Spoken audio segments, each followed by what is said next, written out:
আল্লাহ পাক বলেন, নবীজি বলেন, কিয়ামতে আল্লাহ যখন নিজে রোজাদারদের সাথে এসে সাক্ষাৎ করবেন, ওটা অন্য কেউ সাক্ষাৎ পাবে না, শুধু রোজা যারা রেখেছিল তারা আল্লাহর সাক্ষাৎ পাবে। বলেন সুবহানাল্লাহ।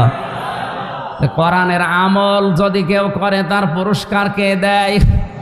আমান হাকামা বিহি আদালা, যারা কোরআনের বিচার করে তারা ন্যায় বিচার কায়েম করতে পারে। মুসলমানেরা বাংলাদেশে কোরআনের বিচার আছে?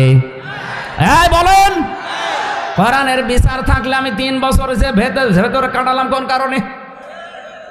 সিএমএম কোর্ট, জজ কোর্ট, হাইকোর্ট মিলিয়ে মামলাটা কতবার। ওনারা বলে হাইকোর্টের বিচারপতি বলে না আমি জানি না। আপনার চেয়ারে বসে থাকার দরকার কি? হাইকোর্টের বিচারপতি যদি এ কথা বলতে পারে, তাও মামলাটা 20-30 বার যদি ওঠার পরে যে আমি জানি না, আমি বিচার পাবো কার কাছে? কোরআনের বিচার যদি থাকতে কথা বলতে পারতো? বলেন বলেন। হযরত ওমরের জামানায় যে প্রধান বিচারপতি ছিল তিনিও তো বিচার করেছিলেন। হযরত ওমরের ছেলের বিচার তাও।